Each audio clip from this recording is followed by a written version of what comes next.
Monsters like the dark for a reason. They fear sunlight. Isn't that silly?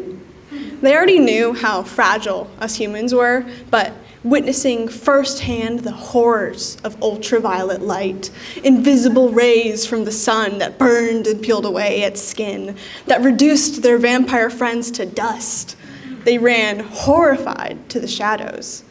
They left behind their thrill for the hunt and resorted to a more opportunistic approach to hunting. Monsters now hunt from the darkness. Ambushing is a popular tactic. Closets and the space under beds are fantastic choices for the more introverted beasts. Forests for the bulkier, messier ones, where the tree cover provides such perfect shadows for stealing away teenagers on dares. At night, the slimier ones lurk, roaming unfamiliar sidewalks under dim streetlights, lonely and hungry. So, when the monsters in the dark figure out that they don't have to fear the sunlight, when they learn that the invisible rays can't burn through their scales and fur, it's going to be a pretty big problem for you and me. Who needs inner demons when you have 3 lurking outside your bedroom window right now? They don't have to hide cramped up in your closet anymore. They don't have to be cautious and quiet anymore. They can be large again. They can be violent again. So, when the monsters in the dark start to lurk in broad daylight, I'll grab my book bag, my ambition, and my grandfather's gun. I don't know how to use it, but I don't mind letting experience be my teacher and praying to Jesus to keep my hands steady. When the monsters in the dark decide to step into the sunlight, they won't be able to relish it for long. They won't take anyone I love. They won't take you, and they won't take me. When the monsters that belong in the dark decide to step into my sunlight and terrorize my loved ones, they're about to be proven horribly wrong. They're about to learn to love the darkness again, because I'm right behind them, with my book bag, my anger, and my grandfather's gun. And I'm praying to Jesus to keep my hands steady. When the monsters that belong in the dark stop fearing the sunlight, they'll learn to fear me, my book bag, my love, and my grandfather's gun. There was once a girl about yay high who seemed to have mountains and trees within her eyes.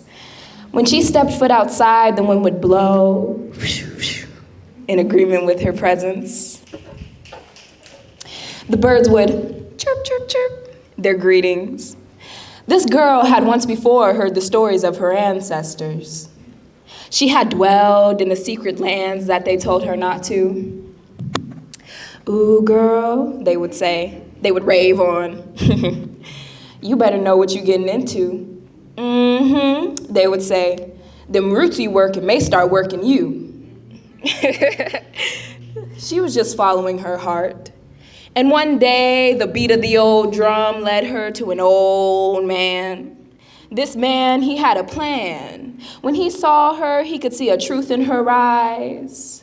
This old man with the plan saw in this girl what she did not yet see in herself. Wisdom began flowing from his mouth as if worms from a can. Do you know who you are, girl?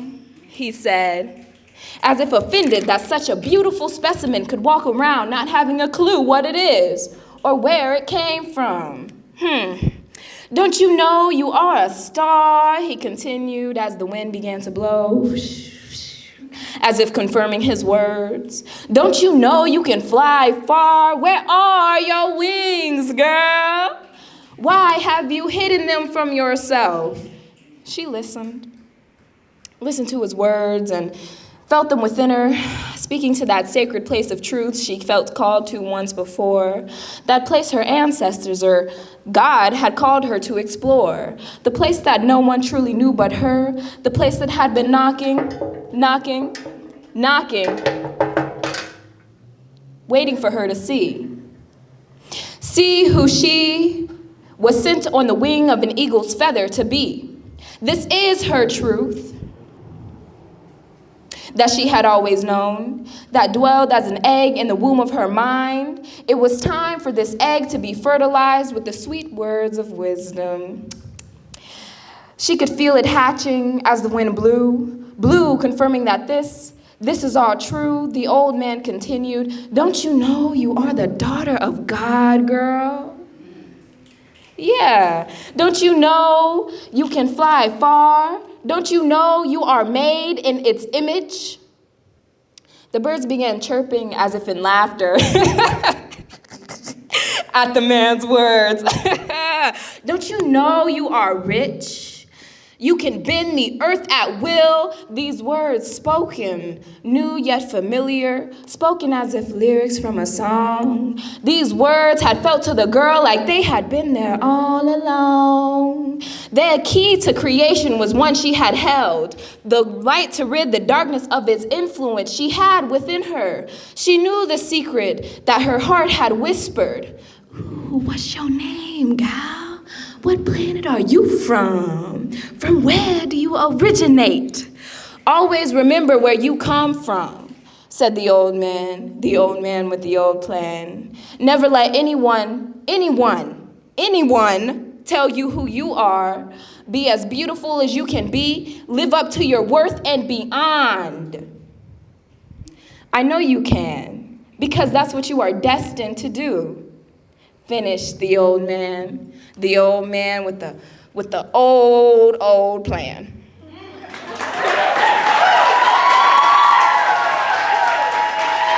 All right, give it up for that poet, y'all. 7? Hardly a gap. I was faced with a leper, the stinging zephyrs gracing the tears on my cheeks as I stumbled and wept, cursing the college that dare take the one who blessed me with such carnal knowledge.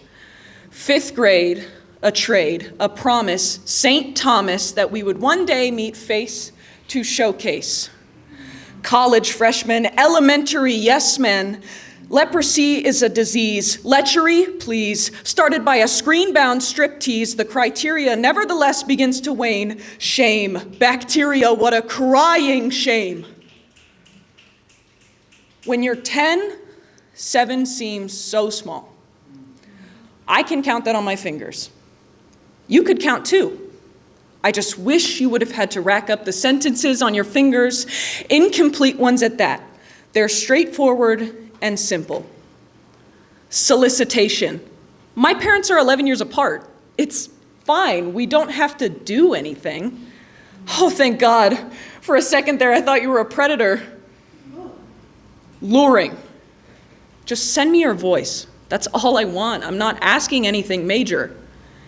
If I send my voice, you'll know I'm 10, not 13. What if that's a deal breaker? Harassment. Every minute, a message.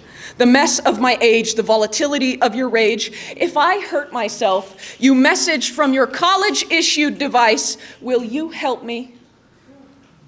I often went online for advice. How to talk someone down.